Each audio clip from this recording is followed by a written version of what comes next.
I pushed open the door to the maternity ward with a sense of anticipation, only to have it crushed under the weight of the scene before me. There, in a room filled with the soft coos of a newborn, was Emily, my childhood friend, and Jack, the man I called my husband. Between them lay the undeniable truth, a baby, their baby. "Anna, you're here." Emily's voice was falsely cheerful. "Meet Ethan, our little miracle." The words hit me like a physical blow, yet I managed to find a smile. "He's beautiful, Emily. Congratulations." Jack stood there, a picture of conflict. "Anna, I can explain," he stammered. I held up my hand, stopping him mid-sentence. "No need, Jack. I think the situation speaks for itself." Emily's eyes gleamed with a mix of victory and spite. "We didn't plan this, Anna. These things just happen." The coldness in my chest spread as I looked at them, my life unraveling in front of my eyes. "Yes, things just happen," I echoed hollowly. Jack's eyes begged for understanding. "Anna, please, let's talk about this." I shook my head, the reality setting in. "There's nothing to discuss, Jack. You've made your choice." Emily butted in, her voice sharp. "It's not like you were starting a family anyway. What with your career and all." I felt a surge of anger, but quickly masked it with a calm exterior. "My career has nothing to do with this betrayal, Emily. You know that." Jack tried to reach out, his face etched with regret. "Anna, I'm sorry. I never wanted to hurt you." I stepped back, avoiding his touch. "But you did, Jack. You both did." Turning to leave, I could feel their eyes on my back, heavy with unspoken words and guilt. As I walked out, Emily's voice, laced with fake concern, followed me. "Take care, Anna. We really are sorry." Outside, the hospital's pristine halls felt suffocating. I pulled out my phone with trembling hands and dialed a familiar number. "It's me." It happened. The baby, it's Jack's. My voice was steady, belying the chaos within. "I need your help. We need to meet immediately." The call ended, and I was left staring at the sterile walls, my mind racing. This was not just a betrayal, it was a declaration of war, and I was not going to retreat. A week later, I sat across from my old friend, Lisa, at a quiet cafe downtown. Lisa had been my confidant since college, the one person who knew me inside out. "Anna, how are you holding up?" Lisa's concern was evident in her eyes. I took a deep breath, steadying my voice. "I'm managing. It still feels unreal, you know?" Lisa reached across the table, squeezing my hand. "I can only imagine. But why did you want to meet? Is there something you're planning?" A flash of determination crossed my face.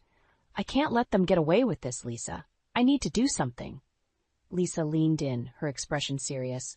"What are you thinking, Anna?" I hesitated for a moment before speaking. "I want to expose them, make them feel the pain they've caused me." Lisa nodded, understanding my need for retribution. "Do you have a plan?" I outlined my idea, watching as Lisa listened intently. "First, I need to gather evidence. Texts, emails, anything that proves their affair." "Smart move," Lisa commented. "But how will you get this evidence?" "I have access to Jack's laptop. He's careless with passwords, and I know Emily's routine. It won't be difficult to catch her off guard." Lisa's eyes narrowed in thought. "And after you get this evidence?"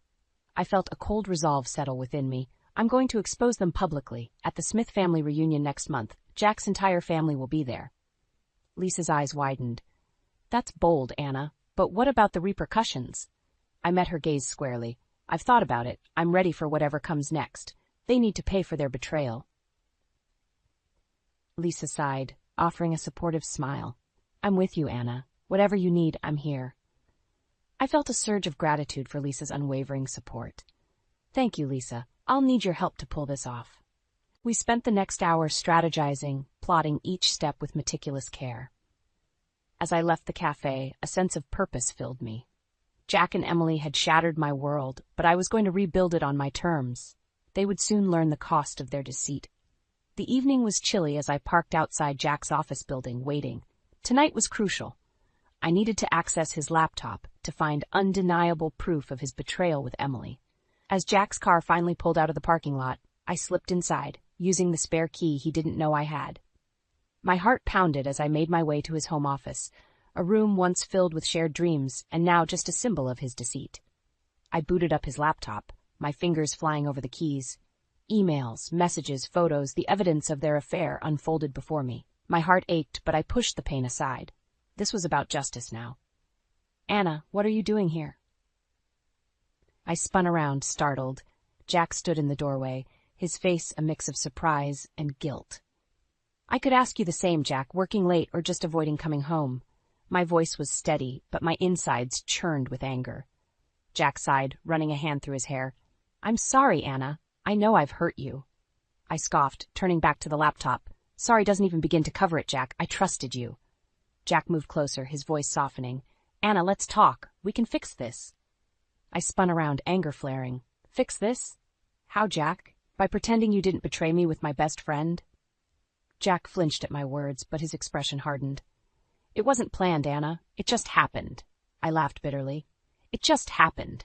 That's your excuse? You destroyed our marriage, Jack. Jack's gaze dropped. I know I made a mistake, but I still love you, Anna. I shook my head in disbelief. Love? Is that what you call this? Sneaking around, lying to my face? Jack reached out, but I stepped back. Don't, Jack. We're beyond that now. My eyes returned to the laptop screen, the evidence glaring back at me. I have what I need now. Proof of your little affair. Jack's eyes widened in panic. Anna, please, think about what you're doing. I met his gaze, my resolve unwavering. I have thought about it, Jack, and I'm just getting started. Leaving Jack standing there, I walked out with the evidence I needed. It was time for them to face the consequences of their actions. The day of the Smith family reunion arrived, a perfect stage for the unveiling of Jack and Emily's deceit. I had meticulously planned every detail, the evidence securely tucked away in my purse. As I entered the grand hall, adorned with family portraits and laughter, I felt a surge of adrenaline. This was it, the moment of truth. Jack spotted me first, his eyes widening in surprise and worry. Anna, you came. I wasn't sure you'd... I cut him off with a cold smile. Miss this? Not for the world, Jack. Emily, seeing me, hesitated before approaching with a forced smile. Anna, it's good to see you. I nodded curtly, my gaze scanning the room. Quite the gathering, isn't it? As dinner commenced, I felt the eyes of Jack's family on me, their whispers barely concealed. I bided my time, waiting for the perfect moment. Finally, as the toast began, I stood, my heart pounding in my chest. May I have your attention, please? The room fell silent, all eyes on me. Jack's face drained of color, a silent plea in his eyes. But it was too late for pleas. I have something to share, I began, my voice steady. About Jack and Emily. A collective gasp filled the room as I pulled out the photos and messages, displaying them for all to see. The evidence of their affair, undeniable and raw. The reactions were immediate and varied. Shock, anger, disappointment. Jack's mother looked like she might faint, while his father's face reddened in fury.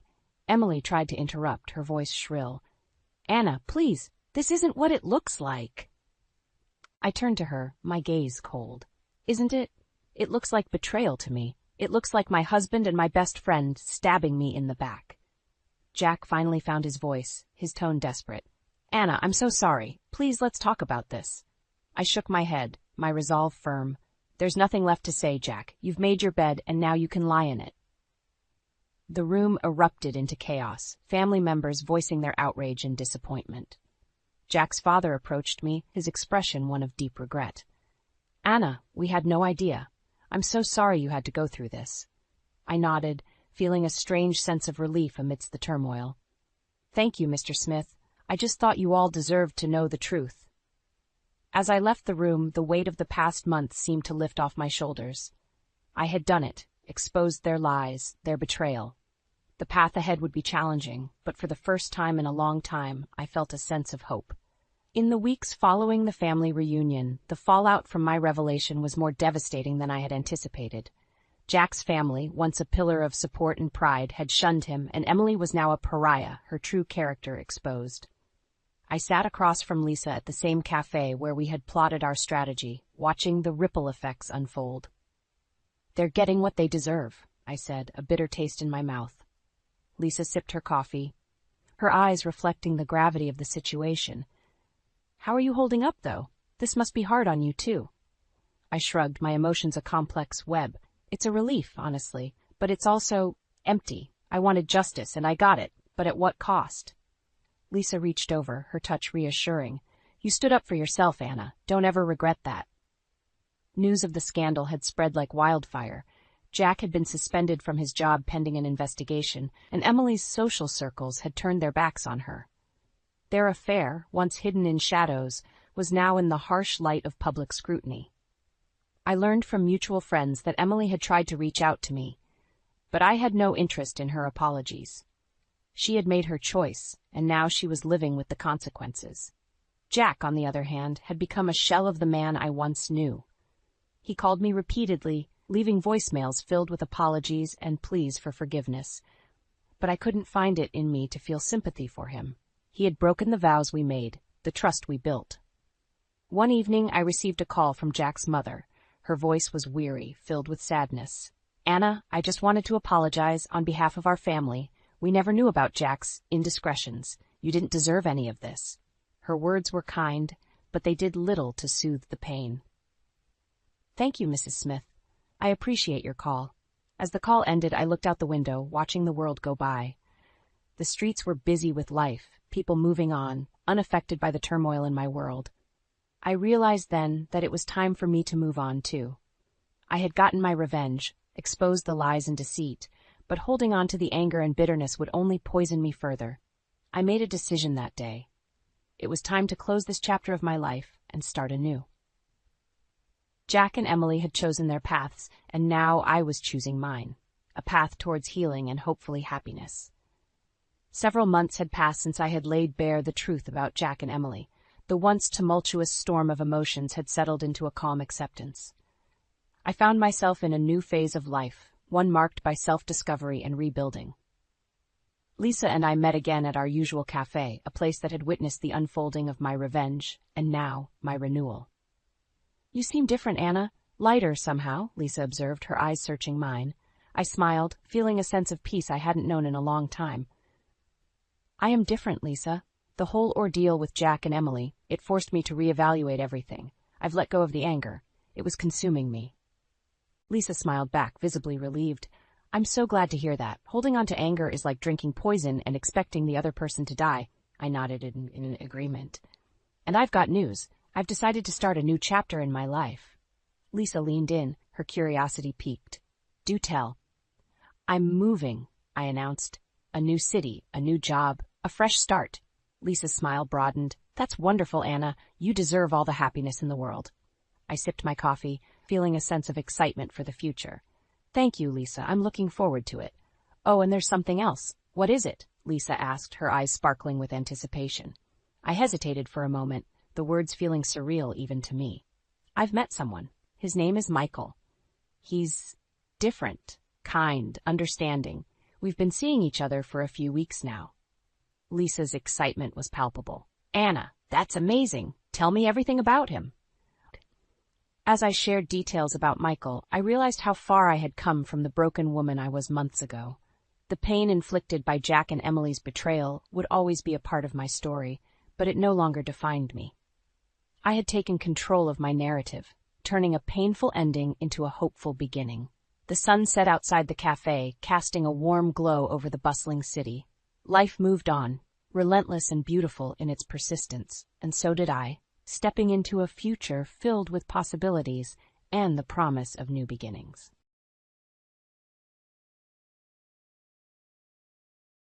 My name is Emily, and I'm 34 years old. I recently ended my marriage of 8 years, a significant chapter of my life. The grounds for our separation were indeed substantial, and here's the story. It all began when Edward and I met at a music concert. We were enjoying the night, lost in the rhythm and good spirits, and struck up a conversation that led to us exchanging contact information. After dating for 3 years, we felt ready to tie the knot here. Our marriage had its fair share of challenges, but we always found a way to work through them. We even managed to purchase a house together after 3 years. Although due to Edward's poor credit history, the mortgage indeed had to be solely under my name.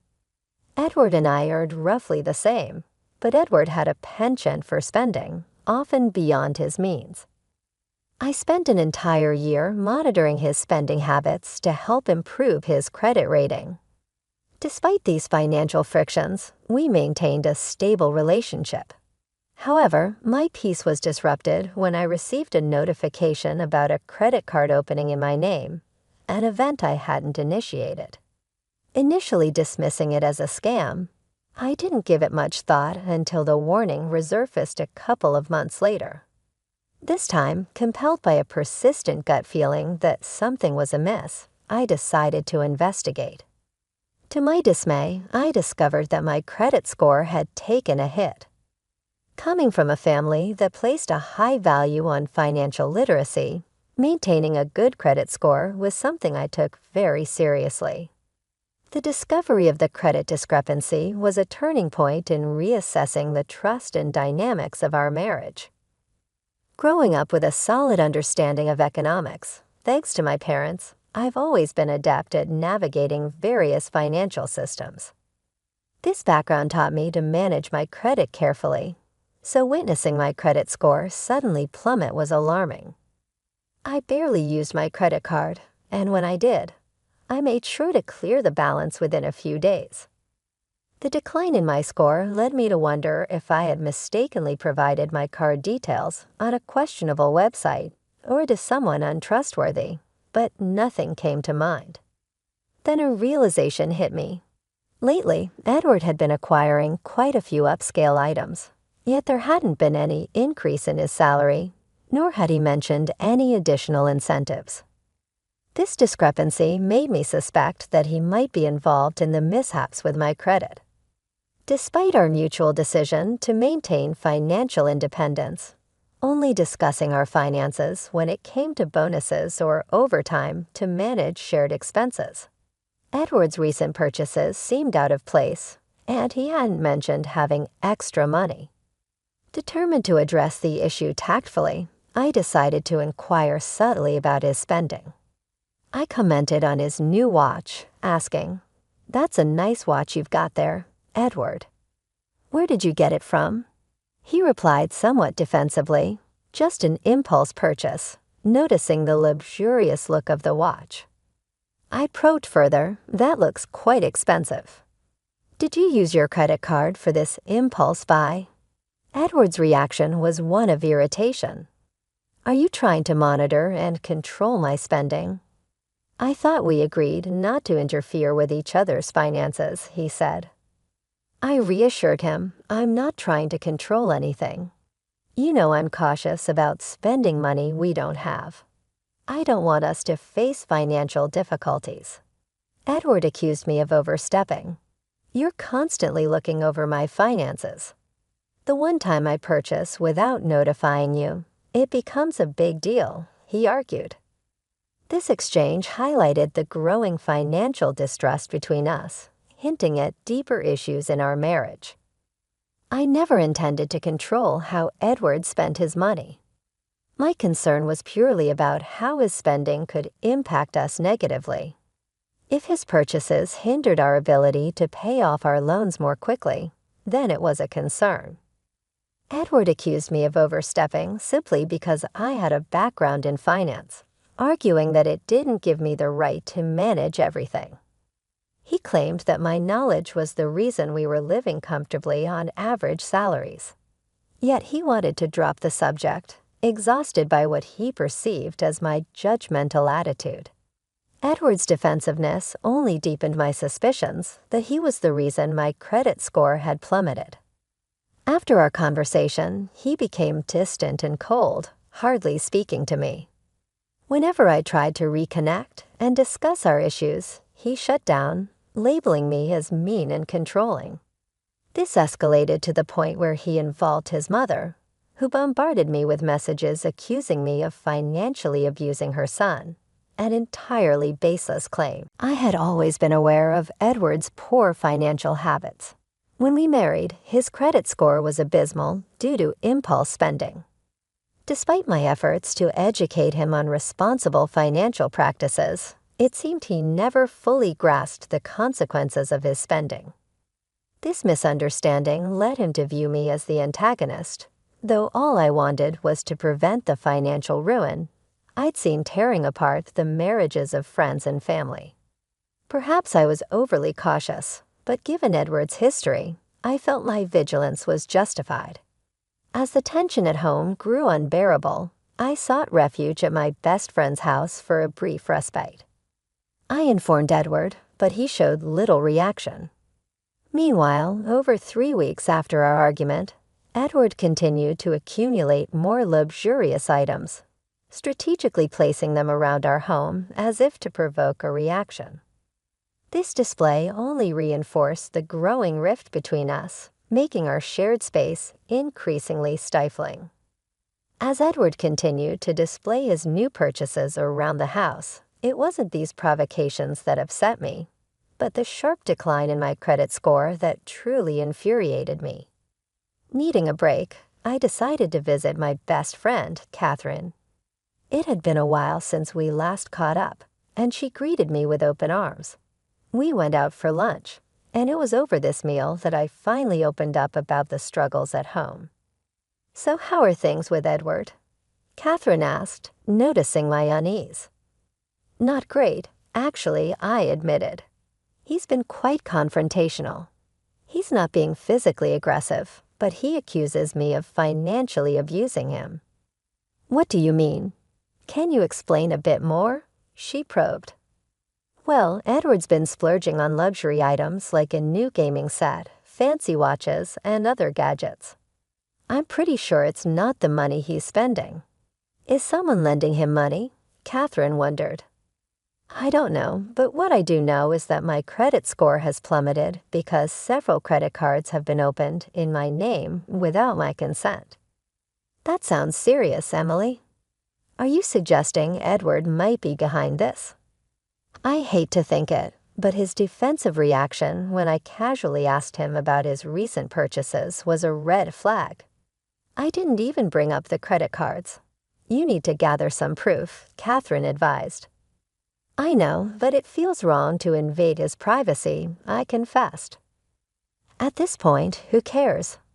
He didn't consider your privacy or credit when he possibly took those actions," she pointed out pragmatically. "Let's go to your house tomorrow while Edward is at work. We'll look for any evidence, okay?"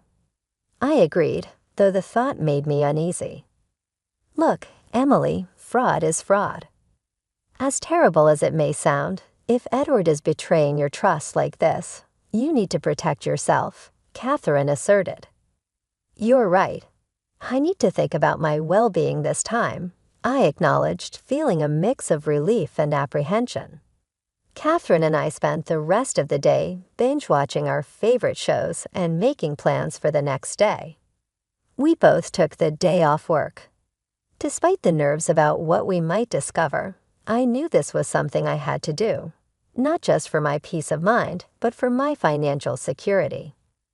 I loved Edward dearly, but I also needed to safeguard my future, I thought, despite my deep affection for him. The following day, Catherine and I rose early, timing our departure to ensure Edward had left for work. Upon arriving, we swiftly entered and made our way to the bedroom. We rummaged through Edward's nightstand and wardrobe, but found nothing incriminating. A part of me felt relieved. I was still holding on to hope that Edward wasn't involved in the misuse of my credit. We then proceeded to his home office. I checked his desk while Catherine explored his computer.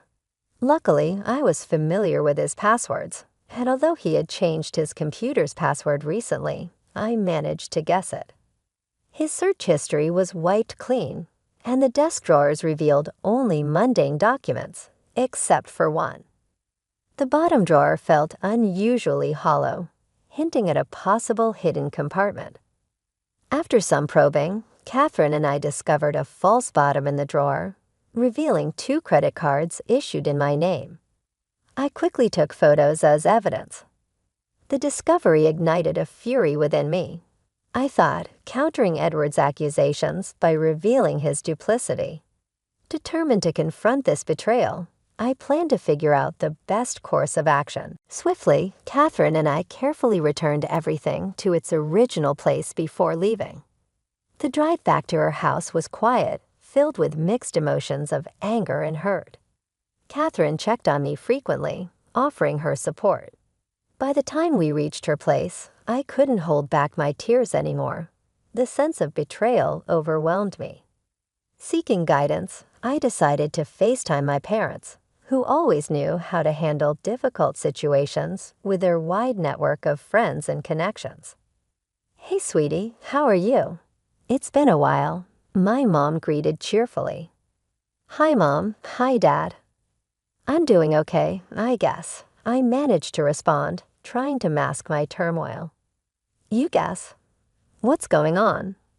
My dad inquired, concerned. "What did he do?" "Do you need us to come down there?" my mom asked, ready to jump into action. "No, I want to handle this myself," I insisted, determined to confront the issue on my terms and teach Edward a lesson about trust and respect in our relationship. As I confided in my parents over the phone, the weight of the situation began to unfold. I just found out that Edward has been opening multiple credit cards in my name and maxed them out. I explained what. "Are you sure it was him?" they asked in shock. "Yeah, I wasn't certain until today." Catherine and I went back to my house after an argument with Edward, and I found the credit cards in his office. I said, the frustration evident in my voice, "That's identity theft, sweetie." "You need to report it," my mom insisted firmly. "It doesn't matter that he's your husband. The law sees this just as seriously." I know, that's the plan. It all just feels so overwhelming, though, I admitted, feeling the emotional toll of it all. "Don't worry about a thing," my dad reassured me. "We have a friend who's a financial lawyer, and she will take care of everything for you." "That would mean the world to me," I replied, a wave of relief washing over me. "I'll have her contact you immediately.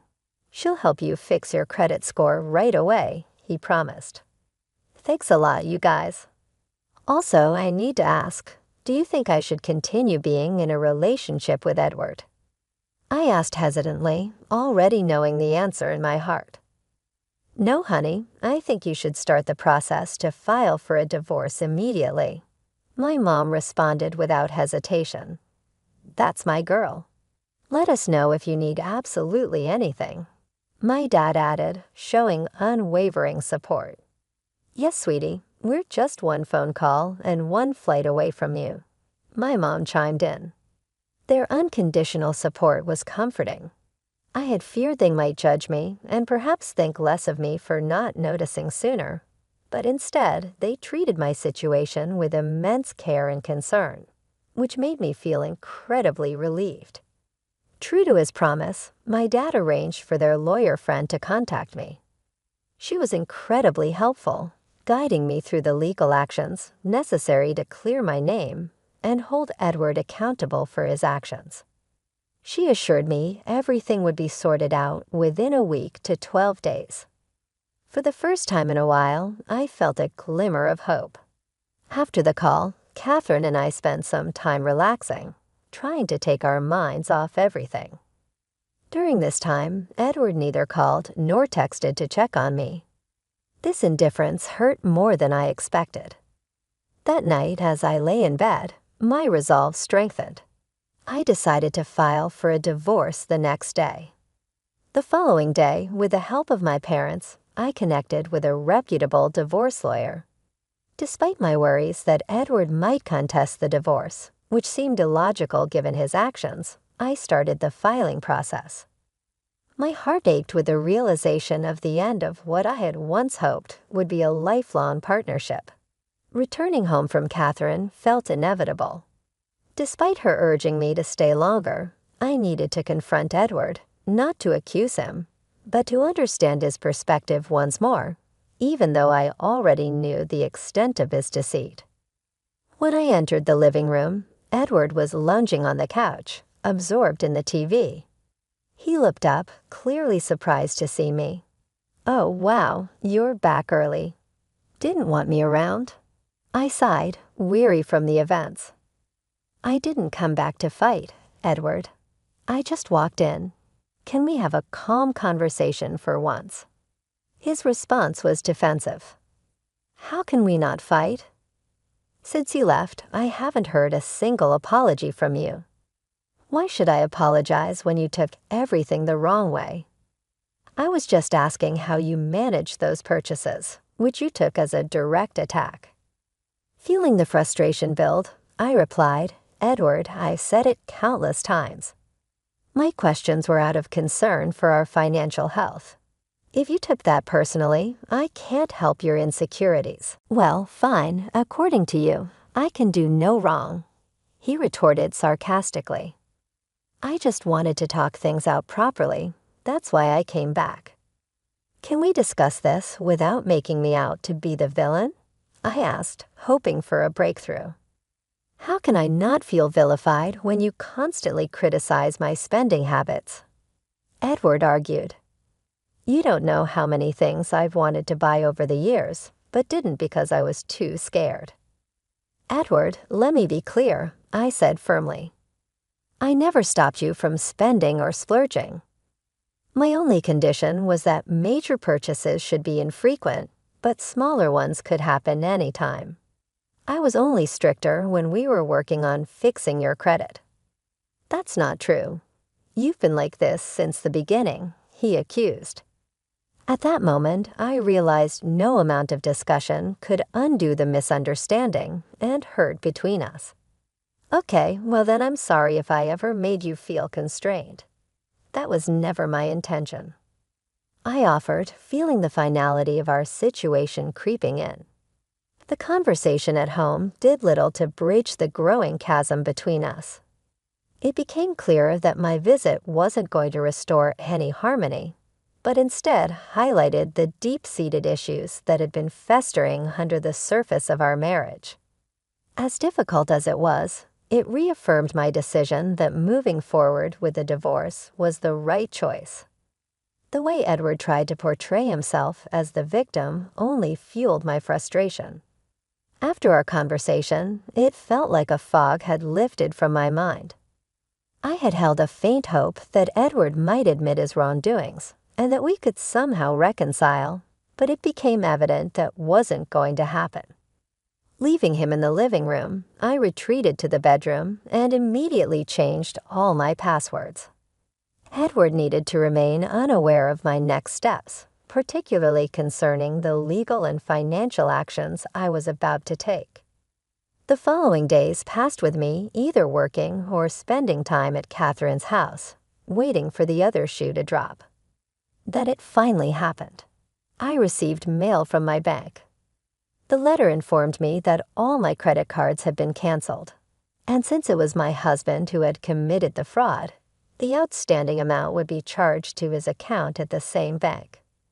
This news brought me an unexpected sense of relief. Seizing the moment, I decided it was time to file for divorce. There was no better time to act, especially with Edward financially and emotionally vulnerable. That evening, Edward returned home looking visibly unsettled, pacing back and forth in the living room. I suspected the reason for his distress, but wanted to hear him explain it. "What's wrong, Edward? You look so anxious," I asked. "It's nothing. Why do you care anyway?" he snapped, avoiding my gaze. "It's something. Just tell me what's going on," I pressed, needing him to verbalize his troubles. "Fine, I just got a call from the bank. They told me I owe them $50,000, he confessed, his voice tinged with panic. $50,000? Why on earth would you owe them that much? I probed, although I had a good idea why. I don't know, he muttered, looking down. Don't lie to me, Edward. Is this about all the new stuff you've been buying? But your credit card maxes out at $300,000. Did you take out another credit card? I demanded. Not really, he hesitated, then added, look, I was angry at you, and with my life in general, so I did something stupid. The admission was both a confession and a capitulation. Edward's recklessness had caught up with him, and now faced with the repercussions, he was finally beginning to grasp the severity of his actions. This was the turning point I had been waiting for, a moment of clarity that confirmed my decision to move forward with the divorce was not only necessary but urgent. When Edward confessed to taking out credit cards in my name, I was clear and firm in my response. I reported you to the bank because what you did is a crime, Edward. It's called identity theft, I explained, seeing his confusion. You're fortunate that I only went this far and that the bank was lenient enough to transfer the debt to your account, I continued. Edward looked incredulous. You know I can't afford to pay that off. I was just starting to stabilize financially. You knew it was wrong to steal, yet you did it anyway. These are the consequences of your actions, I said firmly. You are a horrible person, he accused, his voice filled with desperation. No, Edward. Throughout this, it's been your actions that have forced us to this point. You've pushed me to the point where I want a divorce, I said, handing him the divorce papers. Here, sign these. You're leaving me too. How cruel can you be? What happened to till death do us part? He protested. That vow was nullified the moment you chose to steal from me and manipulate my feelings, I countered. I want you out of the house within a month. After that confrontation, I left the house with my dignity intact, feeling relieved yet somber about the necessary end of our marriage.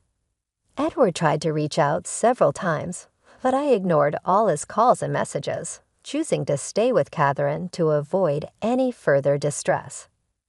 Thankfully, Edward signed the divorce papers without causing further issues and moved out soon after. I later learned that Edward was couch surfing at friends' places because his damaged credit score prevented him from renting his apartment. Even his relationship with his mother deteriorated when she called to berate me for divorcing her son. At his lowest point, I calmly explained the situation, revealing the depth of Edward's deceit, which she had been unaware of. Understandably, she became furious with him and cut off communication. Now free from Edward's negativity, I feel a profound sense of relief and optimism about my future. Though I occasionally reminisce about the good times we shared, the overshadowing bad memories affirm my decision. I'm now ready to move on to bigger and better things, embracing a future filled with positivity and new beginnings. Cheers to turning a painful ending into a hopeful new chapter.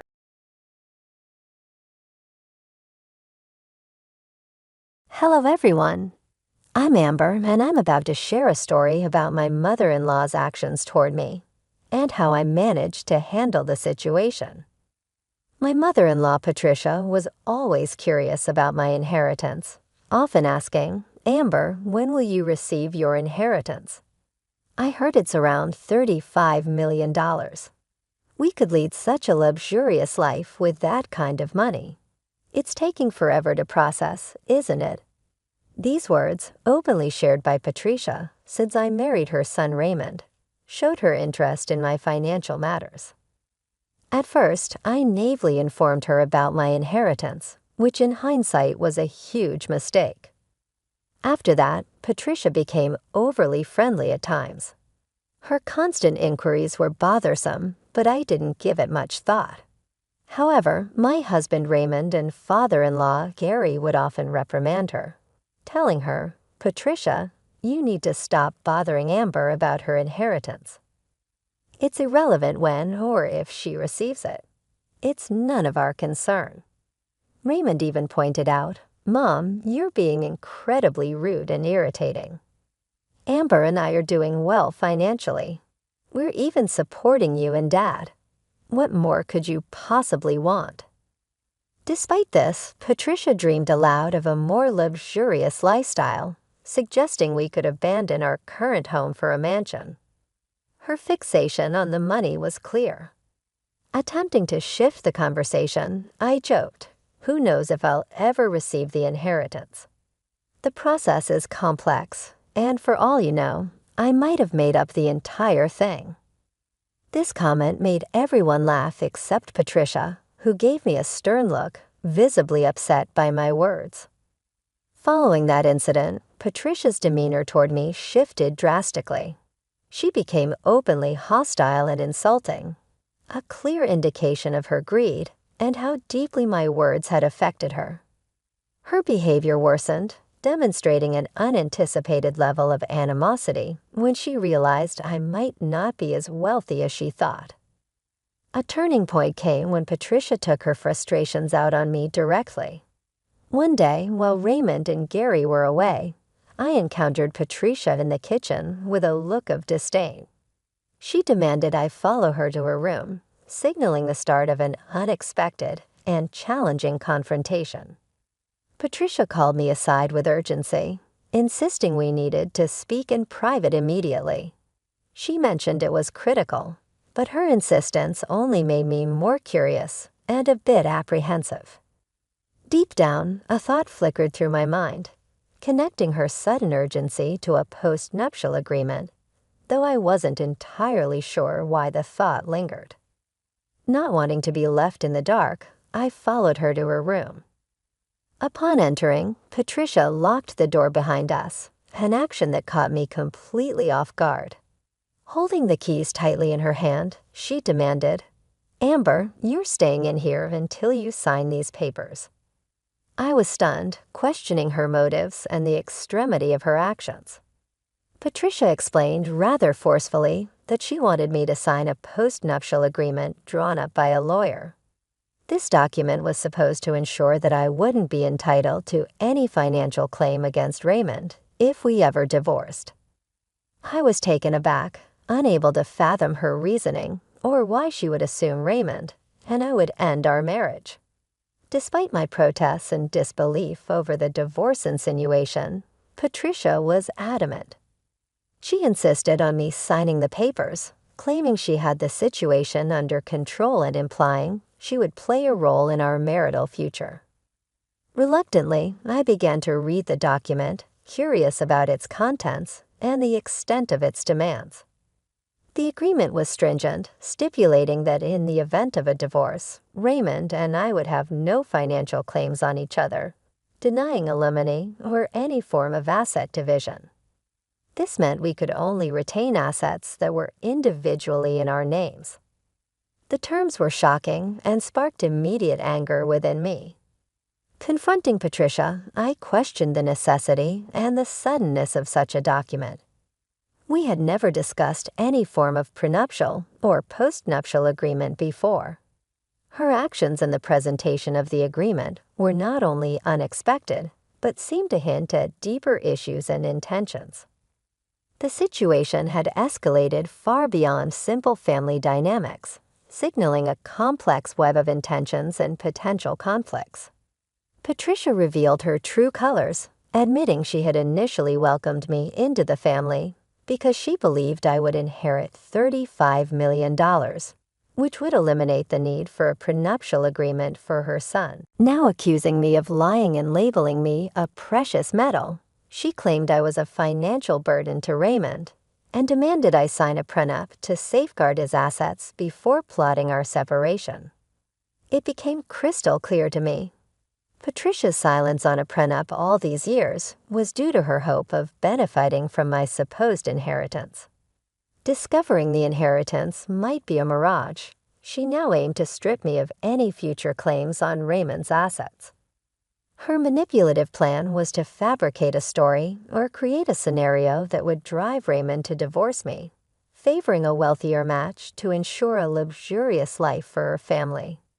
Patricia's disdain was palpable as she insisted Raymond deserved better than to marry someone without significant inheritance flood, only disregarding our relationship and the love that bound youth. Her vision was clouded by greed, seeing me only as a hindrance to a fanciful life. Stealers, she had sneered. Her words were a mix of fury and revelation. For me, I had always sensed a certain tension from Raymond and Gary toward Patricia, but her blatant greed and disregard for our marriage's sanctity were appalling. This encounter revealed her willingness to sacrifice her son's happiness for material gain, a realization that only deepened my gratitude for having no such inheritance to bind me to her expectations. Determined not to let Patricia's manipulations dictate my actions, I stood firm against signing the postnuptial agreement she brandished. If Raymond believed such an agreement was necessary, I insisted it be a decision made together with proper legal counsel, not a unilateral demand from his mother.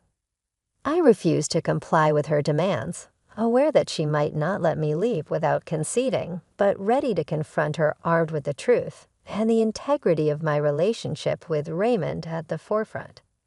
Patricia seemed to relish the control she had over me, noting that Raymond and Gary wouldn't be back from their fishing trip for a while, and leveraging the fact that my work was calling me back to my duties. Desperate to return to my responsibilities, I demanded the keys, eager to escape her grasp. But Patricia escalated the situation, grabbing my hand painfully and berating me, accusing me of being a precious metal, among other cruel accusations. My anxiety soared as her grip tightened, and her screams filled my ears, all while my boss continued to call, expecting my return to work. Feeling trapped and overwhelmed by Patricia's intimidation and the pressure of my pending work responsibilities, I reluctantly signed the document she presented with a satisfied smirk. Patricia released me, and I quickly fled the room the moment she unlocked the door, locking myself in another room to find solace and safety. Once alone, I reached out to my boss, explaining the ordeal with Patricia. She was incredibly understanding and supportive, appalled by Patricia's actions. She kindly offered me the day off to recover from the distressing incident. I documented the physical evidence of Patricia's aggression, photographing the bruising on my arm, a stark reminder of the lengths she would go to. My frustration and anger mounted as I reflected on her actions and determined that she should face consequences for her behavior. Choosing not to disturb Raymond and Gary with a call while they were away, I waited for their return to address the incident in person. When they arrived the next day, cheerful from their trip, the atmosphere quickly shifted as they sensed the tension between Patricia and me. Raymond, sensing something was amiss, approached me for answers, but I requested some time before delving into the details. Seizing the moment, Patricia swiftly engaged Raymond in a conversation, presumably to discuss the prenuptial agreement, unaware of the confrontation that had transpired in their absence. The situation was poised on the brink of revelation, with each of us holding pieces of a story yet to be fully unveiled. Not long after, Patricia summoned Raymond. He descended the stairs visibly upset and frustrated, holding the controversial document in hand. He confronted his father. "What is this all about, Dad? Did you know about these papers?" He was referring to the post-nuptial agreement his mother had orchestrated. Gary, taken aback, genuinely knew nothing of the scheme.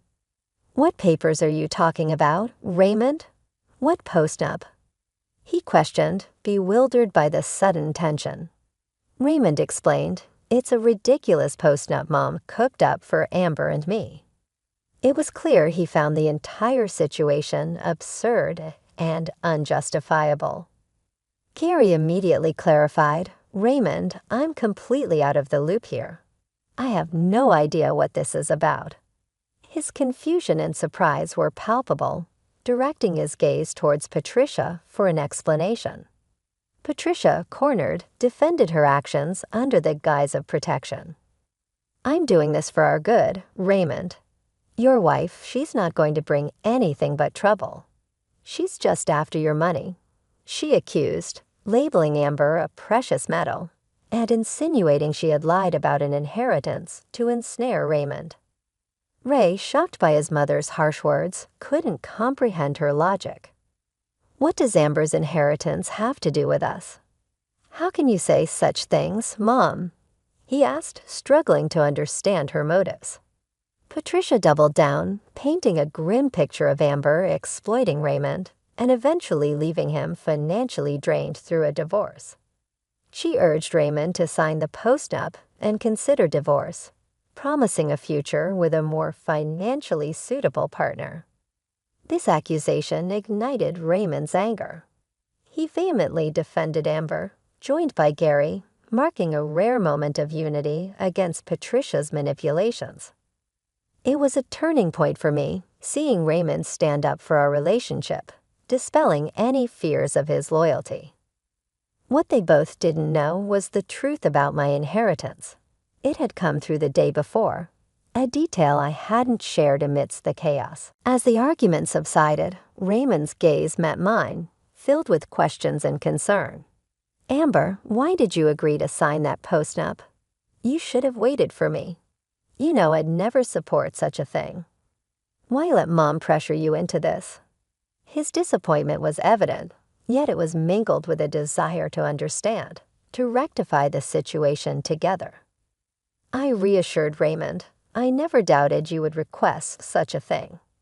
You've always supported me unconditionally. I had every intention to discuss the postnup with you, but I was never given the chance." I explained how Patricia had trapped me in her room, her grip unyielding until I succumbed to signing the document. My lack of choice was clear. I was coerced into giving my signature. Raymond and Gary were shocked by my account, especially as Patricia didn't attempt to refute my claims. Instead, she appeared almost smug about her actions. This only fueled the outrage in my husband and father-in-law, their disbelief turning to anger upon seeing the marks on my arm. "Mom, what have you done to Amber? How could you lay hands on my wife? This is assault," Raymond exclaimed, while Gary condemned Patricia's actions as madness. Patricia tried to justify her actions by claiming she was protecting her son from being taken advantage of, insisting she acted out of maternal instinct. But Raymond countered her claims with disgust, emphasizing that his marriage to me was never about financial gain. Patricia, still clinging to her delusions of a wealthier life, lamented Raymond's supposed promise to elevate their living standards, which she believed could only be achieved by marrying into wealth. This assertion only deepened the divide, prompting Raymond and Gary to challenge her greed and her disregard for the values that truly mattered to them. Their argument escalated as both men confronted Patricia's greed and her harmful actions. Eventually, her obstinance began to crack under the weight of their unified stand, hinting at a realization that perhaps her actions had crossed a line far beyond what was defensible. Cornered in recognizing that Gary and Raymond were not on her side, Patricia resorted to tears, attempting to sway them with her emotional outburst. She cried, claiming her actions were for the betterment of the family, insisting she deserved a better life for her sacrifices, including offering her home. She portrayed herself as the victim, wronged by those she had sheltered. Raymond responded with a reality check, reminding her that their living arrangement was mutually beneficial, highlighting that he and I were the ones financially supporting the household, not the other way around. Fed up with her manipulative tactics, he declared their decision to move out and cease financial support, signaling a drastic change prompted by her actions. Gary, too, had reached his limit. Years of enduring Patricia's greed had worn thin, especially now that she had resorted to aggression and manipulation against me. Offering a lifeline, he suggested he could leave with us, disassociating himself from Patricia's toxic behavior, affirming his support not for her actions but for us, his family by choice and by blood. Patricia, unfazed, mocked our ability to survive without her, suggesting a grim future for us in substandard living conditions. Her taunts were meant to belittle and undermine our decision, banking on the assumption of financial instability on our part. It was then I chose to reveal the truth, countering her bleak predictions with confidence. I calmly stated that housing and supporting us would not be an issue, challenging her narrative of financial doom. Patricia, still entrenched in her delusion, left off my assertion, labeling me a broken precious metal, unable to provide for Raymond and Gary without her. Her scorn was palpable, but it was based on outdated information. Taking this moment, I corrected her assumption. Far from the broke individual she painted me as, I was neither financially destitute nor a precious metal. My silence on my financial status until now had been a choice, not a necessity. And it was time Patricia understood the reality of the situation she had so grossly misjudged. Indeed, I revealed to them I'm actually quite well off, thanks to the $35 million I have access to. Not all of it is in cash, but there's more than enough to go around. This revelation took everyone by surprise, especially Patricia, who was caught off guard by the sudden shift in my financial narrative. Patricia, bewildered, challenged me. "But you said there was no inheritance. You lied." I responded a bit wearily. "Patricia, your nagging was exhausting." So I made a flippant remark about not having any inheritance, not expecting it to unveil your true intentions. Honestly, I'm thankful for that joke now. It showed me who you really are. The revelation left Patricia scrambling, her mind racing for ways to amend our fractured relationship, attempting to downplay her previous hostility. She laughed it off, claiming she thought I was serious about not having an inheritance. "Oh, Amber, you trickster, we could have avoided so much misunderstanding if only you had told us earlier," she said, trying to smooth things over. I countered, "Really, Patricia, if I had told you it was a joke, you wouldn't have pushed for that postnup or tried to sabotage my marriage, would you?" Her attempts to retract her actions, claiming she was carried away, and admitting her rudeness by tearing up the postnup agreement, were too little, too late. Firmly, I stood my ground. "Patricia, it's clear now that you shouldn't concern yourself with my inheritance. Our relationship can't be mended so easily. If Raymond is still on board with moving out and cutting ties, I'm fully supportive of that decision." This moment marked a turning point, underscoring my independence and readiness to move forward without the strain of Patricia's manipulative tactics, prioritizing my well-being and my relationship with Raymond over any financial entanglement with her. Raymond made it clear we're moving out. "Amber, my mother's greed has shown no bounds, and I refuse to let her exploit you any further. We'll leave by the end of this month, and Dad's coming with us." This decision was unanimous among us. Myself and Raymond had already started house hunting and found a perfect place an hour away. Securing a house and planning a move within a month might seem daunting to some, but our financial stability made the process smooth and efficient. As we had discussed, Gary decided to join us, stepping into a new chapter of his life as he initiated divorce proceedings against Patricia. His decision was made independently, driven by the events that unfolded, and he filed for divorce within the same month. We decided to move. Patricia, desperate and cornered, pleaded with us to reconsider, attempting to elicit sympathy through tears and apologies.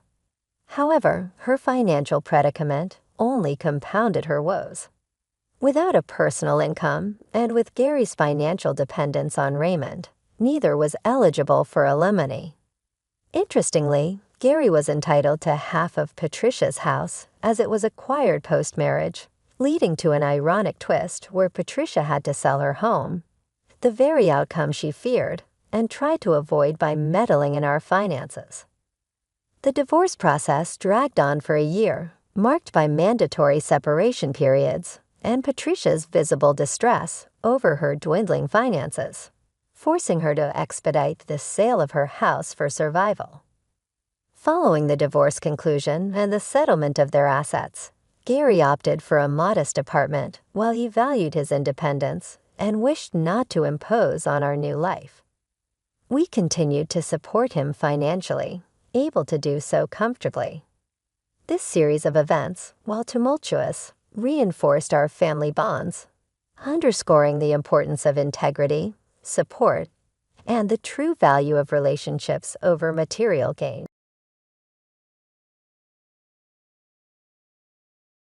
Hello, my name is Nancy, and at the age of 29, I am ambitiously pursuing my career goals. Currently, I live with my husband Benjamin. Recently, I've been thinking seriously about the possibility of starting a family. However, Benjamin feels that we should prioritize building and settling into a new home before we consider having children. Consequently, we are both working hard to save up for our future residence. Even though I would love to start our family sooner rather than later, Benjamin's firm stance on this matter becomes clear every time we discuss the possibility of children. He consistently emphasizes the importance of establishing our home first, which I find disheartening as it often feels like he dismisses my feelings. It seems I have no choice but to push myself even harder to contribute more to our savings. We have been married for a year, and I have begun to recognize a recurring theme in our relationship. Benjamin seldom takes my viewpoints into account, a habit that has continued from our dating days. While I once admired his decisiveness, I now realize that mutual respect for opinions is crucial in a marriage. I am increasingly concerned about the stability of our relationship, especially given the influence of his parents who live nearby. Benjamin often visits his parents under the pretext of saving money. However, I've noticed that he frequently spends time with his colleagues enjoying drinks and not factoring these outings into a strict budget. It baffles me how he holds me to rigorous saving standards while allowing himself certain liberties. His frugality even reaches into minor details, such as conserving hot water and turning off lights prematurely, rules that he seems to apply only to me. Our relationship feels increasingly lopsided. Although I am deeply frustrated, he seems to think it's reasonable to enforce his way of thinking on others. Whenever we visit his parents, tensions rise.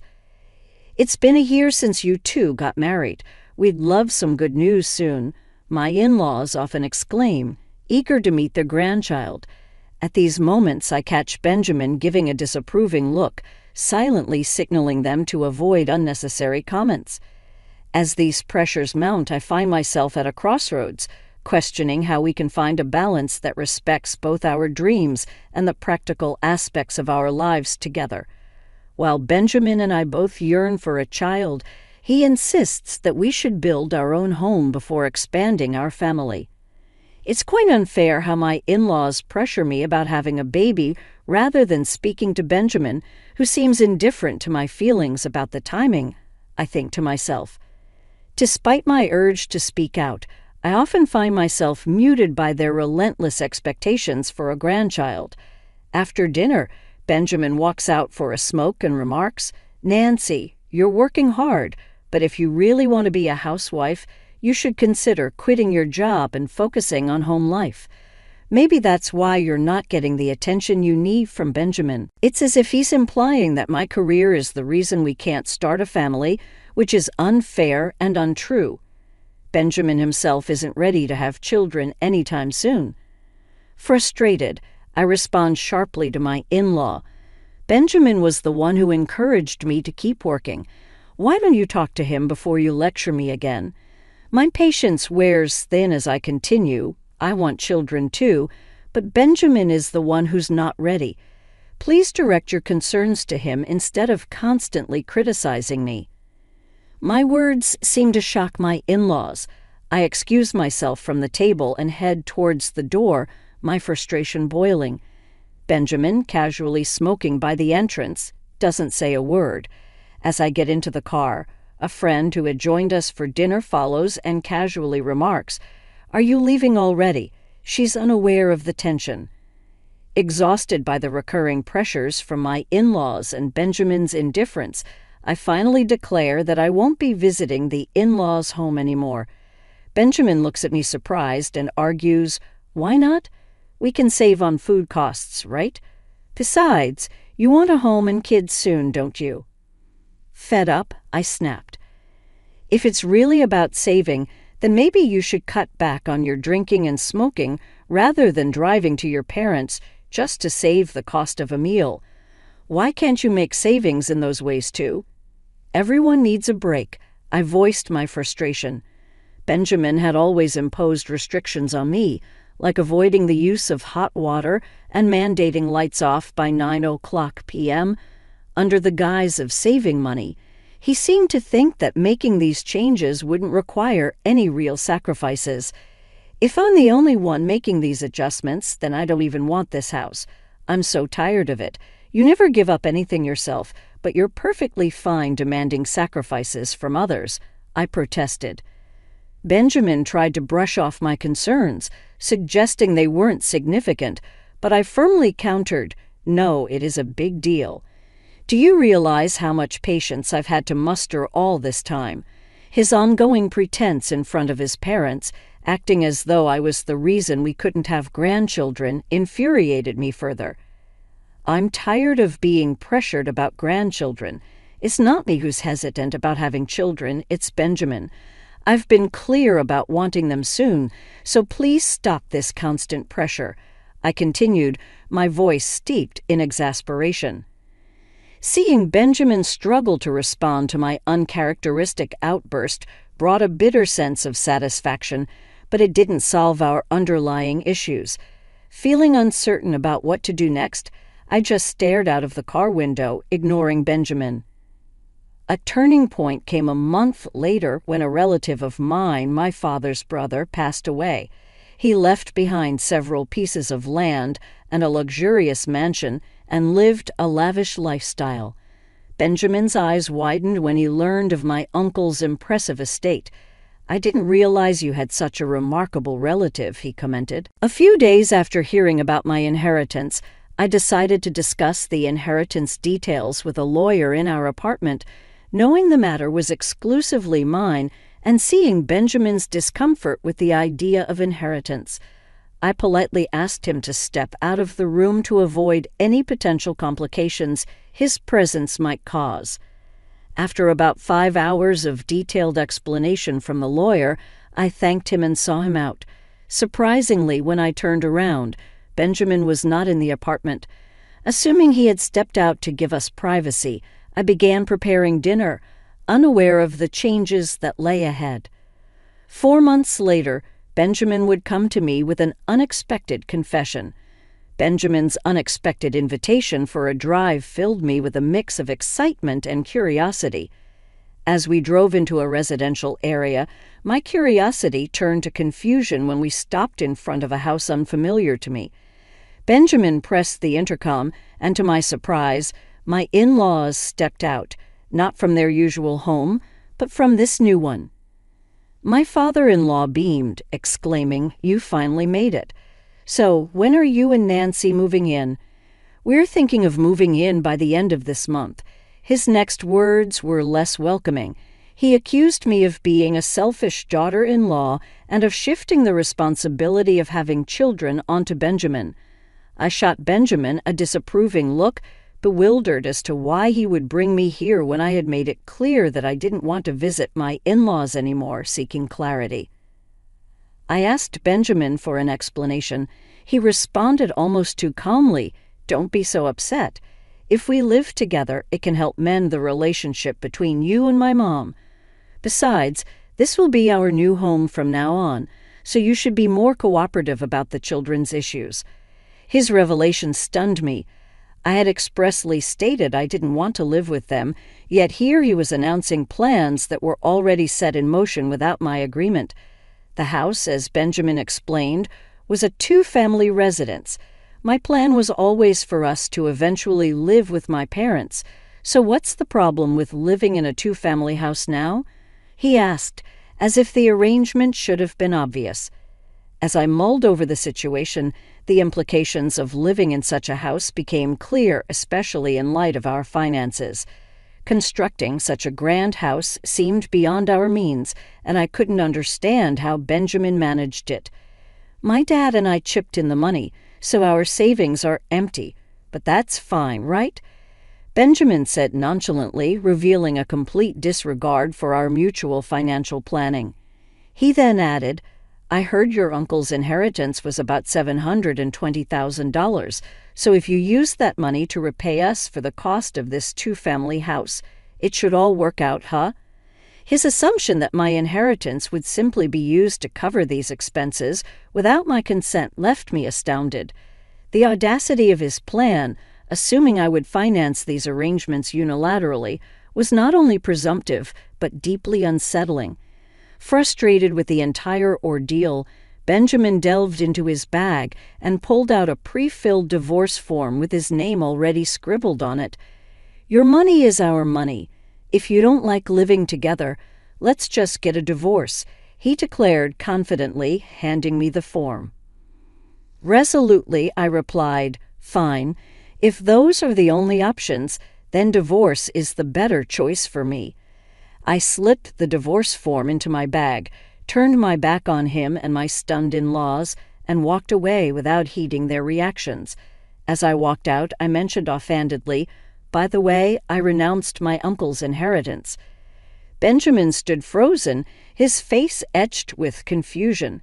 Without waiting for any response, I caught a bus and returned to our apartment. Once home, I filled in my name on the divorce form that already bore Benjamin's, finalized it, and promptly submitted the divorce papers. Then I went to a home improvement store, bought several cardboard boxes, and started preparing for my move. Recognizing I couldn't manage the move alone, I hired a moving company. Luckily, it was a slow season for moves, allowing for a quick relocation. As I packed, I heard Benjamin arrive at the door. I had the chain lock on and called out, "Sorry I had the chain on.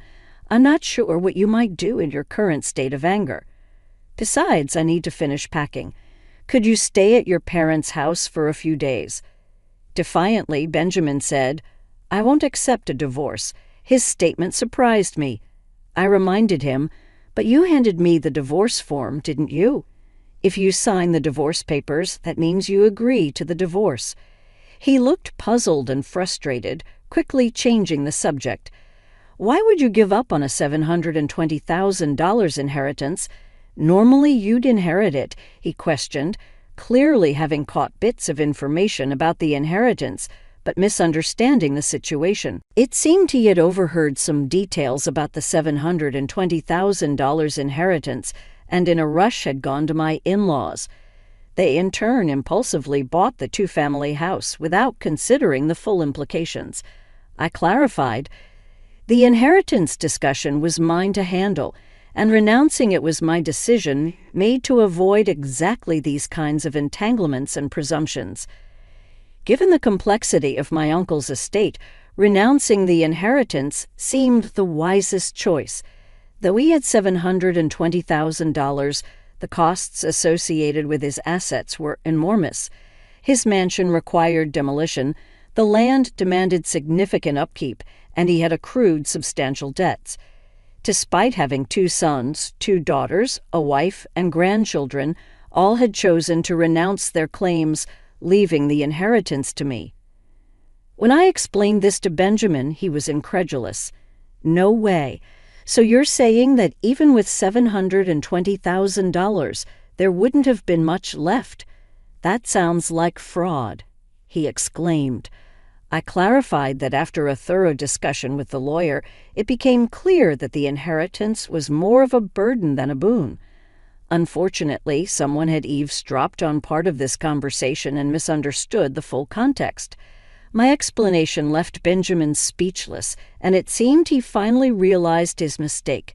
However, I firmly told him, "It's too late now. You betrayed my trust. We've already filed for divorce, and you and I are no longer a couple." "Why are you now hinting that you don't want the divorce?" I asked.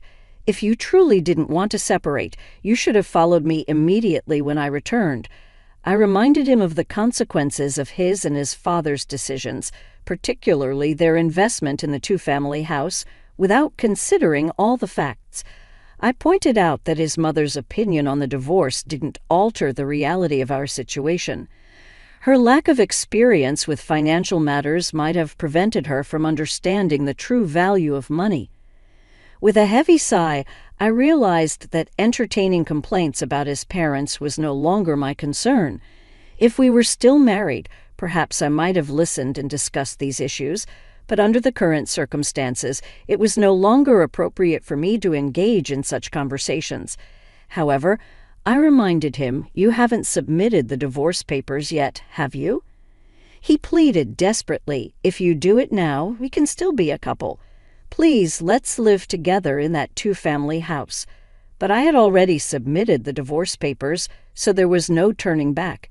"It's pointless now," I replied firmly. His face fell, a picture of bewilderment and loss, as he stood at the apartment door.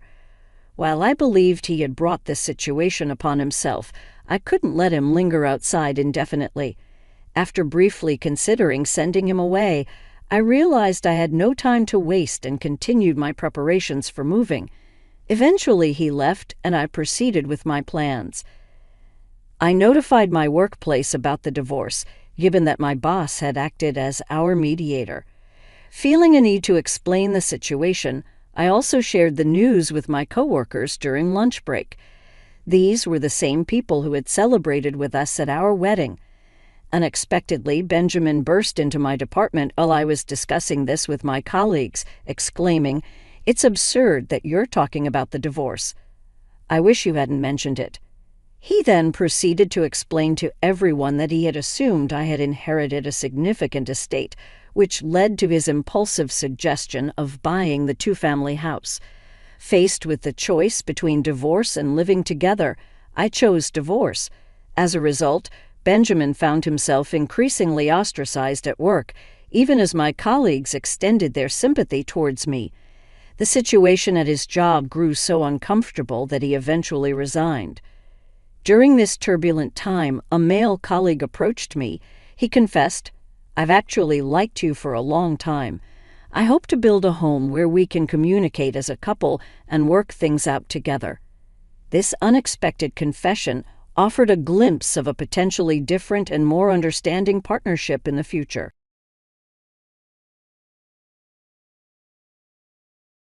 After returning from a week-long international trip, I was pleasantly surprised when my mother-in-law, Linda, called me with an air of victory. She mentioned something about a $30,000 windfall. We had apparently saved. Confused, I tried to recall any recent instance where I had amassed such a sum. As a freelance jewelry designer, I do maintain a savings account for unexpected expenses, but I certainly don't keep large amounts of cash around, and my bank card was securely with me. Normally, no one else has access to withdraw such a substantial amount from my account. You gave it to me, so I took it from the sideboard drawer. You guys are doing well, so it's fine, Linda declared over the phone, leaving me bewildered. Before I could understand more, she quickly thanked me and hinted at counting on me for future financial help before hanging up. I was left puzzled about the missing $30,000 until Kevin, my husband, returned home and cleared up the confusion. It was a misunderstanding.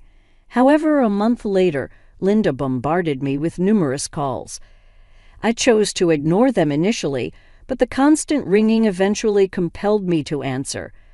Over 60 missed calls displayed on my phone screen was disconcerting. As I picked up, Linda's shrill voice filled the room, accusing me of ignoring her.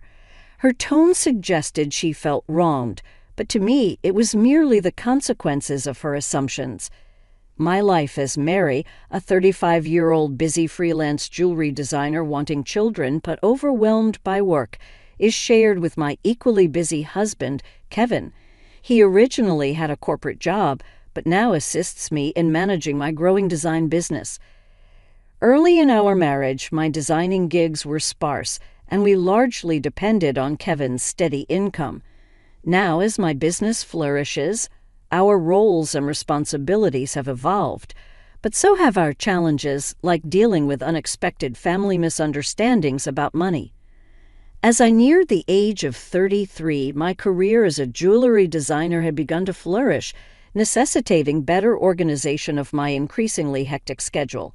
Sensing the growing demands of my business, my husband Kevin, who was well-placed in his company and on track for promotion, made a bold decision.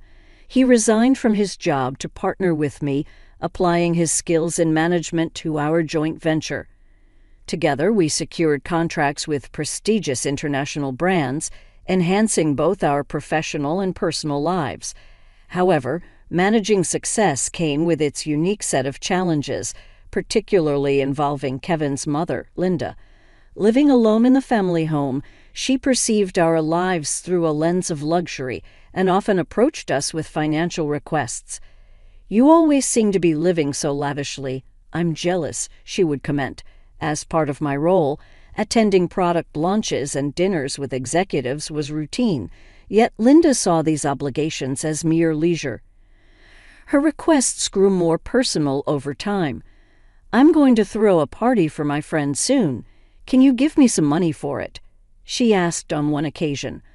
Although it might appear that we could easily afford such expenses, maintaining our business image was costly and filled with obligations that we couldn't ignore. We weren't living in luxury. These were necessary aspects of our work. Linda, draped in envy and often sarcasm, failed to grasp the nature of our expenses.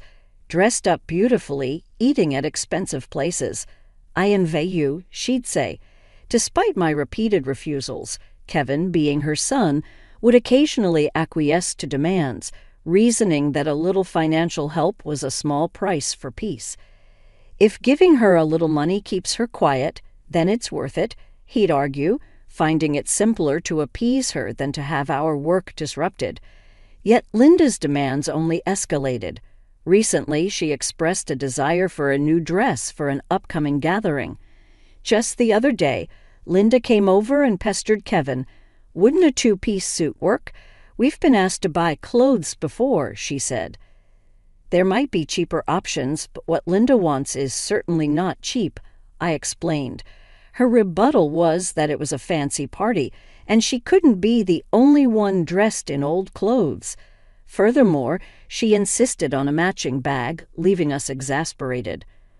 To manage her frequent requests, Kevin had previously set up a credit card in Linda's name, instructing her to use it for her expenses. Initially, she overspent significantly and was cautioned by Kevin. Although he asked her to inform us before making significant purchases, she continued her extravagant spending. This pattern of financial demands has left both Kevin and me at our wits' end, trying to balance the delicate act of supporting family while maintaining the integrity and sustainability of our business. I discovered an exquisite ring and couldn't resist purchasing it. Though I regret not informing you beforehand, unfortunately, the bill was exorbitant. If spending is going to be this unrestrained, perhaps it's best to return the card. We simply cannot cover these costs. The credit card was in Linda's name, but Kevin was the one managing and paying the bills. Linda seemed to misunderstand the purpose of the credit card, treating it as if it were an unlimited resource. She didn't grasp that every purchase made would eventually need to be paid for, and since the money wasn't coming directly from her own pocket, she continued to use it freely. Recognizing the need to curb her spending, Kevin decided to set a spending limit on her card. This led to Linda storming into our home one day, frustrated and complaining, "What the heck? I couldn't pay for my shopping the other day." Why? We explained that her excessive spending was straining our finances, which necessitated lowering her monthly limit. "It's still enough, right?" Kevin asked her, trying to maintain some peace. "But you two are still dressing up, going to fancy places. How is what I'm doing any different?" Linda protested, viewing our activities as purely recreational. "That's part of our job, Linda. If that's a job, then what I'm doing isn't any different. It's unfair that only you two get to have all the fun," she argued.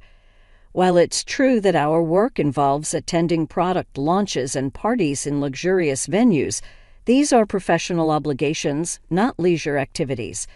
Despite her misconceptions, setting a spending limit on Linda's credit card seemed to have calmed the situation somewhat.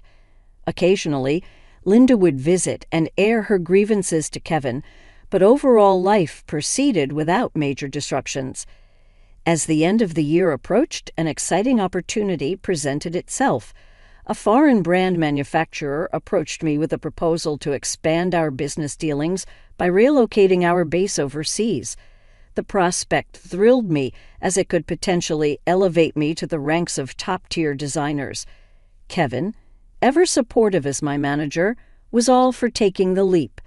"It's a chance we have to take," he affirmed. However, the prospect of moving abroad brought a new concern. Linda. Given her past behavior, it was a legitimate worry that she might insist on joining us overseas. The idea of living internationally was appealing, yet the thought of dealing with Linda's demands in a new country was daunting. When we shared our plans to move overseas for work with Linda that weekend, she responded exactly as we predicted. "I want to come too," she declared, assuming our move would be an endless vacation. Kevin tried to clarify. "We're going there for work. It won't be as leisurely as you think," but Linda was skeptical. "You're trying to trick me. You plan to live even more lavishly there without me watching," she accused. "We're not moving there permanently. We'll come back after our work is done," I explained, trying to ease her concerns. Yet she retorted, "You're saying that, but you're planning to leave me behind, aren't you?" Exhausted by this repetitive argument, Kevin and I were both weary. In an attempt to compromise, Kevin suggested, "Okay, we can't take you with us, but how about we pay for a week-long trip for you instead?" Linda perked up at this. "Really? Are you sure?" "We'll cover your flight and hotel, but you'll need to manage the rest," Kevin affirmed, pleased, at least for the moment. However, the peace was short-lived. A few days later, while Kevin was preoccupied with the overseas move arrangements, Linda dropped by unexpectedly. "Hey, Mary," Kevin said, "but I want to shop over there too. Can you give me some money?" she asked. "What about the card that Kevin gave you?" I inquired, knowing she had a designated credit card for such expenses. Linda's face fell. "That's the thing. Kevin finally took it away from me the other day," she admitted. It appeared she had been reprimanded for overspending, and anticipating the challenges of managing finances with different currency rates overseas, Kevin had confiscated the card. "I don't have that kind of money on hand either. I can't give you money without Kevin's approval. Can you ask him?" I suggested, knowing full well Kevin's stance. "It's no use asking him. That's why I'm asking you," she pressed, raising her voice in frustration. Linda did end up going on a 10-day trip abroad, which I assumed Kevin managed to fund somehow. Upon her return, she called me brimming with excitement. "I'm back and it was so fun," she excitedly shared. Tales of her sightseeing and dining adventures, though I hadn't asked and I overbought souvenirs, couldn't fit them in my suitcase, so I had them shipped here. "Can't wait for them to arrive," she exclaimed. "That's nice," I replied, trying to keep my tone neutral despite feeling a bit overwhelmed. "Thanks to the money you saved up, I had a blast," she exclaimed. "Saved up money? What are you talking about?" I responded, puzzled and a bit alarmed, having no recollection of setting aside money for her splurge. "I found it in your house's sideboard drawer," she said, claiming she took $30,000. I was stunned. Why would such a large amount of cash be stashed away at home, especially not in a drawer where anyone could find it? Confused, I confronted her. "I'm not sure what money you're talking about, but taking it from our house without permission is theft, even if you're family. Do you understand that?" Linda's response was unsettlingly casual. "That's why I'm telling you now. I used it." "Consider it a post-factum report," she declared unapologetically. "I have no idea about this money, but if you took it and used it without telling anyone, that's a crime. And if it was something Kevin had set aside for an important transaction, it's even more serious," I explained, trying to make sense of the situation. Despite this, there hadn't been any noticeable disruptions in our business finances during her trip. "You two live so extravagantly, so why can't I have a little of that? Think of it as doing a favor for your parent. It's not a big deal, right?" she rationalized, showing a sense of entitlement that was hard to comprehend. "It's one thing to ask for help from your son and his wife, but this is not how you should behave after taking someone else's money," I replied, still in disbelief. "I'm glad you enjoyed your trip, but I'll have to discuss this with Kay when he returns. Kevin will understand. After all, I'm his only mother, and $30,000 isn't much to him," she assumed.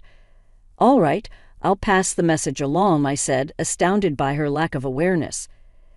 Later that evening, when Kevin came home, he looked troubled.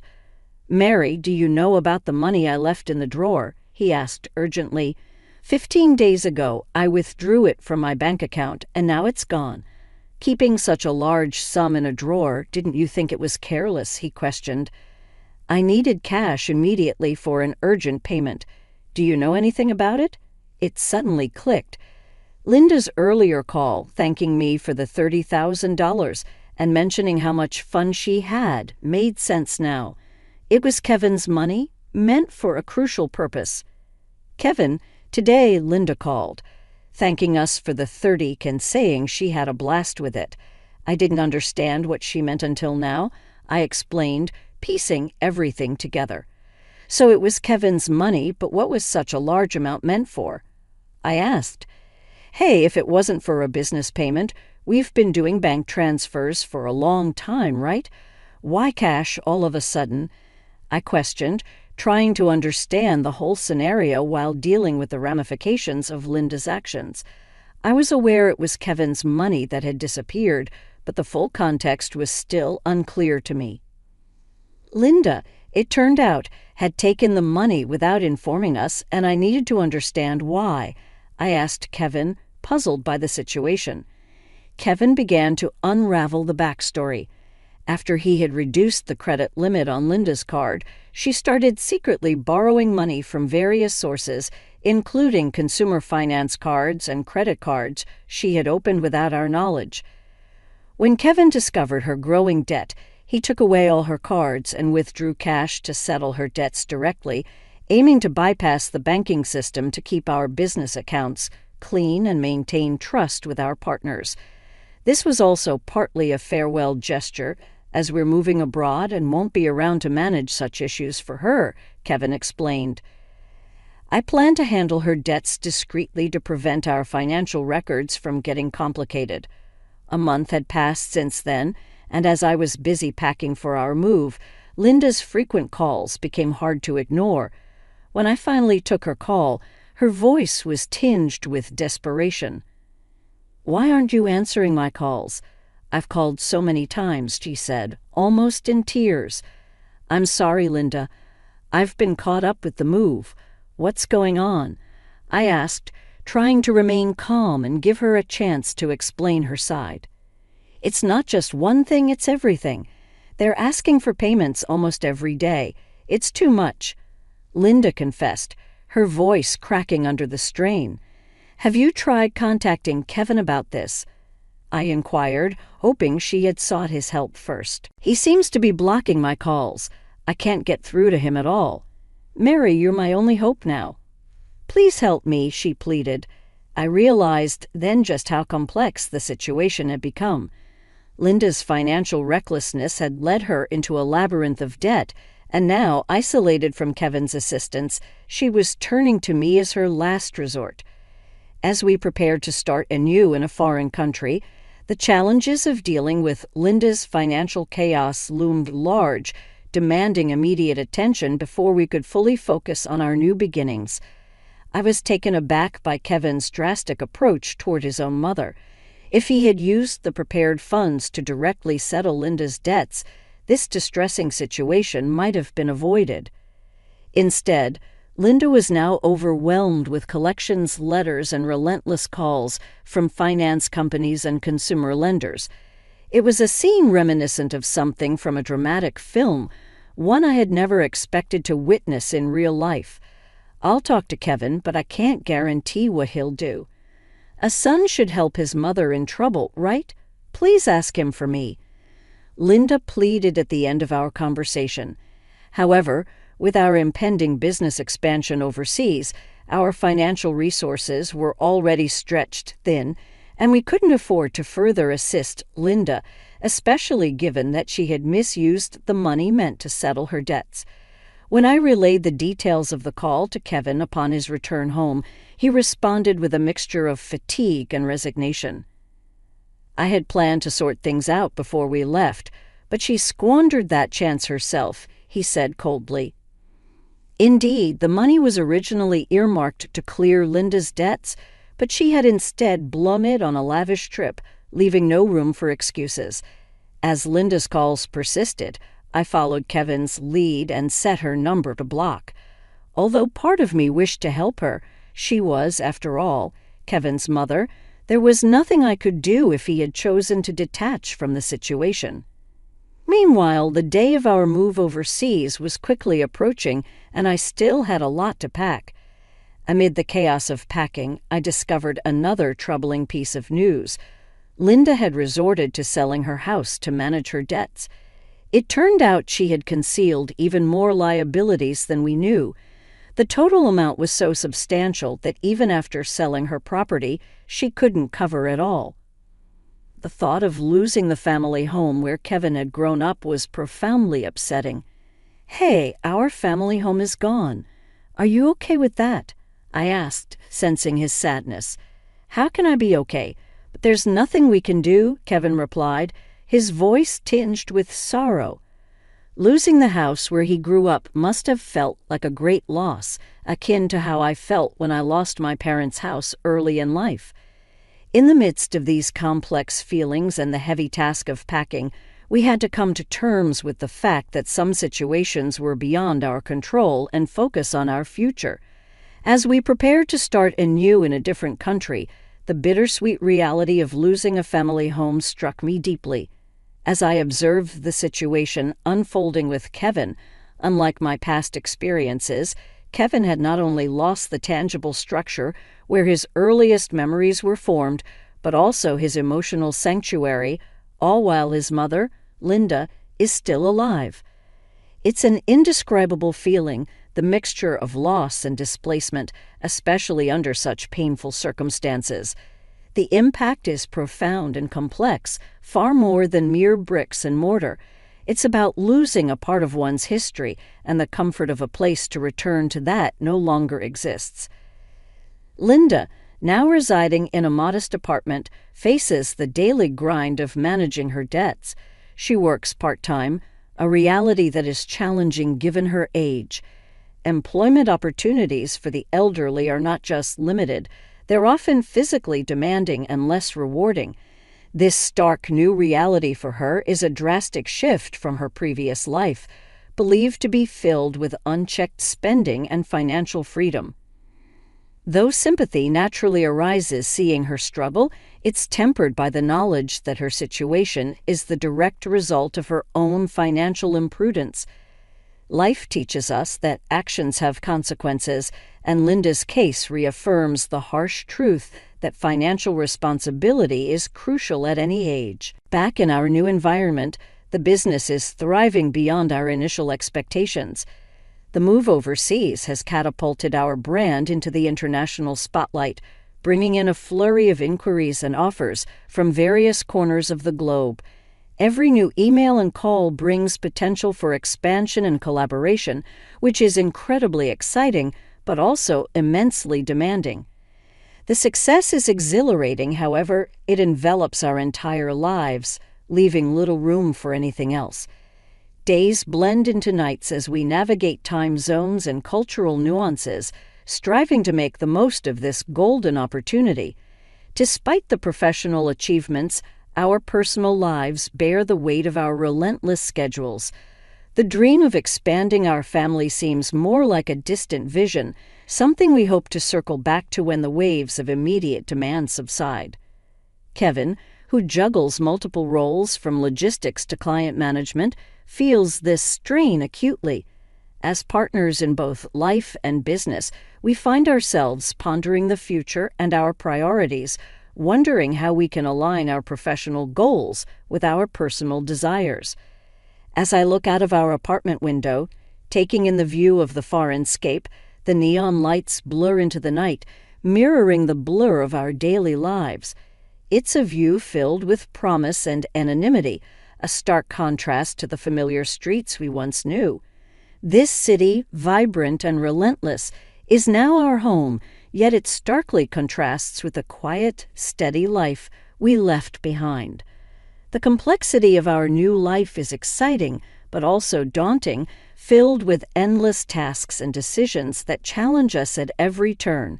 Navigating this new chapter, I often find myself reflecting on Linda's situation and the broader implications of our familial and financial decisions.